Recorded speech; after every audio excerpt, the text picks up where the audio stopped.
What's going on, guys? Welcome to Everything Always. My name's Michael Roman. Now, as if it wasn't enough that Sony decided to include graffiti of the classic Sam Raimi Spider-Man costume from a PS4 graphic in the background of the brand new Morbius trailer, they went ahead and punctuated that with an appearance from Michael Keaton's Adrian Toomes, aka the Vulture, from Spider-Man Homecoming, clearly set in the MCU. And while that shocked a ton of people, not us here at Everything Always, who have been reporting that Sony's Venomverse would eventually cross over with Tom Holland and by extension the MCU since the earliest part of last year, even before the decommissioning and reinstatement of Tom Holland's Peter Parker in the Marvel Cinematic Universe. And now here we are finally watching this bridge slowly be crossed, and there are a lot of questions coming from the fans. Today we're going to do our best to make sense of everything and how these two cinematic universes can possibly coincide without ruining the Marvel Cinematic Universe's continuity. But first, if you could grab the subscribe button, we're giving away 2 PlayStation 4 Pros as well as a whole slew of other Marvel related stuff, including a limited edition Infinity Saga box set.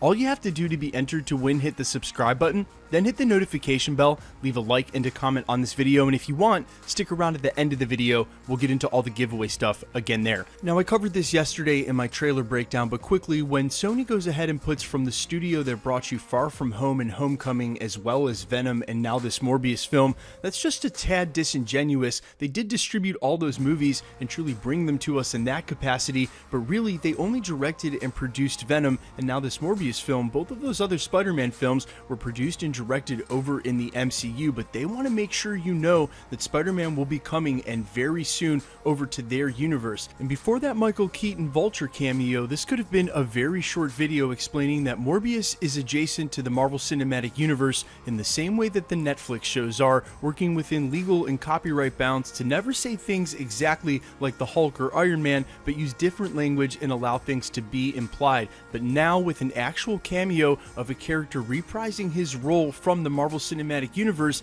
the immediate question is this in the MCU? And the short answer is yes. But will these characters ever show up in Marvel Cinematic Universe films? Absolutely not. And that's where we start to get into the finer points of this brand new adjacent universe forged over keeping Spider-Man in the MCU for just a couple more movies. Now, in typical adjacent universe fashion, these movies will reference the MCU, but the MCU will not reference these movies, except we're getting reports now that in the third Spider-Man, or in any of the films that Spider-Man's in, that's Tom Holland's Peter Parker, that they may start to reference events and even characters by name in the Sony universe of Marvel characters, what they're calling the SUMC. And if they do that, well, then that would be a stark, pun intended, departure from anything Marvel Studios has done in the past in regards to their adjacent properties. But with the brand new sharing agreement between Sony and Disney to keep Tom Holland in the MCU for at least 2 more films, who knows what was agreed on. And I've noted many times with the completion of the Infinity Saga, Kevin Feige may have relaxed just a little bit on some of his hardline rules regarding adjacent universes. Now, either way, if there's still some of you holding out as to whether this is actually Adrian Toomes' Vulture or just Sony casting Michael Keaton in order to leave the ambiguity there and open, it is absolutely the Vulture. And in fact, they took painstaking effort to make sure he was dressed exactly how we saw him last in the end of Spider-Man Homecoming, all the way down to the gray t-shirt underneath the open lapel white prison garb. They want you to know this is Adrian Toomes' Vulture, and in doing so marks the first reprisal of an MCU character in any other cinematic universe. Now, what does this mean for the rest of the cinematic characters over at the MCU that are tied to Tom Holland's Peter Parker? And if you remember specifically in that last scene of Homecoming, which is a very interesting thing to harken back to during this Morbius trailer, they were seemingly setting up the beginnings of the Sinister Six as Adrian Toomes was talking to the Scorpion. And if that's what they're going to do with this whole Marvel merger between the two cinematic universes, then I think it's safe to assume the rest of the characters that mean something to Tom Holland, everything from Ned and Zendaya all the way over to the Scorpion, Adrian Toomes' Vulture, and any of the other characters, if they choose to include them in the Sinister Six, like one of those living iterations of the Shocker who's ever left after that first movie, may all be on a one-way trip over to the SUMC, again, that Sony universe of Marvel characters from the MCU, allowing them to take over the reins and finish the Sinister Six story for Tom Holland over in their universe. Now, there were early reports late last year, right after Spider-Man 3 had hit theaters, but about this whole sharing agreement and what Sony planned on doing, that Marvel Studios and Kevin Feige actually intended on introducing Norman Osborn into the Marvel Cinematic Universe, setting up a second trilogy for Tom Holland's Peter Parker in his college years, where he would end up combating the supervillain team, the Sinister Six. But when that Sony sharing agreement fell apart over Peter Parker at the end of last year, a lot of people saw that as confirmation that Sony truly had plans, and their endgame, again pun intended, was to take all of the purchase power and prowess built up around Tom Holland's Peter Parker in the MCU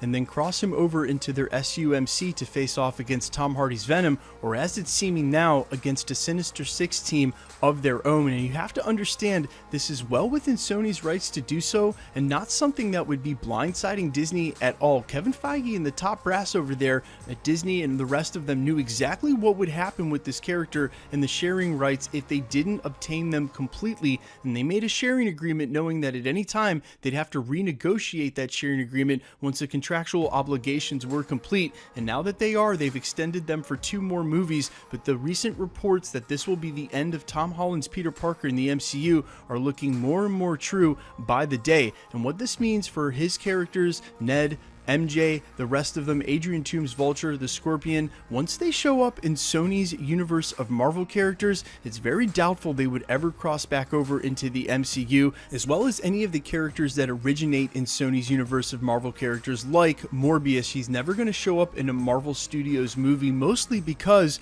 Kevin Feige can't afford to have his continuity ruined by any of the things that they don't abide to or any of the mistakes that they make over in the Sony universe movies. It's one thing to allow them to be adjacent as trade agreement to have Tom Holland's Peter Parker stay in the MCU for a couple more films. It's entirely another thing to ever let those characters show up in Marvel Studios movies. Now, if you're asking about that last pesky thing, the snap, and how any of these Sony movies are going to try to address something like the snap or what it meant for their universe to make sure they truly are in the MCU, then you may be asking just a little too much, and I want you to think about it like this. How does the Marvel Cinematic Universe plan on handling the snap? Unless you always need a ton of false action to explain how people are handling it or what happened to the universe, they don't need to reference it in those Sony's movies, the same way they probably won't be referencing it in the Marvel movies. Look, they took a lot of liberties in Spider-Man Far From Home when they went ahead and sent a ton of kids on a field trip less than 6 months after the end of the world, when half the universe disappeared and reappeared. I think everyone would be suffering from just a little PTSD trying to figure out what was going on completely. I don't think anybody would be ready to just kick back and go on a summer field trip, and that's why in the Marvel Cinematic Universe you needed to suspend a little disbelief, and it's going to be the same for the Sony Universe characters. Now listen, if these movies are good, a lot less questions will need to be asked, and as fans, we're willing to accept a little bit of bending with the rules to make this happen. I'm super excited for a Sinister Six wherever it takes place, and I've seen a lot of people in the comments sort of poo-poo on Sony and say that their mistakes of the past just give them, well, not enough benefit of the doubt when it comes to doing these movies. But there's only so much bandwidth over at Marvel Studios, and with a ton of classic stories that they still have to do justice to, and a ton of new superheroes as well as a ton of new modern stories, I don't know if it's the worst thing in the world that the Spider-Man stories get handed off to an ancillary studio that can help burden the load. Even with Disney Plus, there's only so many characters and storylines you can do. I look at it as a plus that we may get additional Spider-Man stuff on top of where the MCU may have not had room for him going forward in the next decade or two. Guys, let me know what you think in the comments about all of this. Everybody related to Spider-Man taking a one-way trip into the Sonyverse, if that seriously irks you, as well as losing Peter Parker, and if there's any hope for you that they can keep a sharing agreement going past co-producing and have him bouncing back and forth between the MCU and the Sony universe. As much as an impossibility as that sounds like, I'm willing and open to listen to anything. Let me know what you think in the comments, and quickly let's get into the giveaway stuff before I let you go. We're still giving away 2 PlayStation 4 Pros, the next of which is at the 600,000 subscriber mark. All you have to do to be entered to win, hit the subscribe button, then hit the notification bell, leave a like and a comment on this video. That'll automatically enter you to win all the rest of the prizes here at the channel, including the limited edition Infinity Saga box set. We just gave one away on New Year's Eve. We'll be giving away the second one in a couple of months,